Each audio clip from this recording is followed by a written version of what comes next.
אנחנו פה כי אנחנו במערכה קיומית שהיום מובנת לכל אזרחי ישראל. תחשבו מה יקרה אם לאיראן יהיה נשק אטומי להנחית על ערי ישראל. תחשבו מה יקרה אם לאיראן היה 20,000 טילים כאלה. לא אחד, 20,000 כאלה. זה איום קיומי על ישראל. ולכן יצאנו למלחמת הצלה נגד איום השמדה כפול, ואנחנו עושים את זה באון. חיילינו, טייסינו, מעל שמי איראן. איראן תשלם מחיר יקר מאוד על רצח אזרחים, נשים, ילדים, שהם עשו בכוונה תחילה.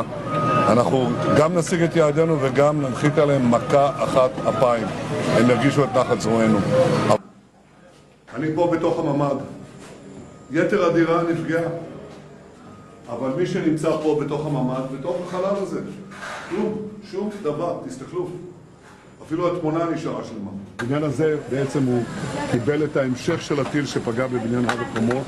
רובו ישן, לא היו בו מרחבי ביטחון למיטב ידיעתי, אבל כל מי שהיה לו מרחב ביטחון והיה בפנים, כולל פה, בחדר שהייתי בו עכשיו, ובגרמי המדרגות. ובגרמי המדרגות בבניין שנפל, לא קרה להם כלום.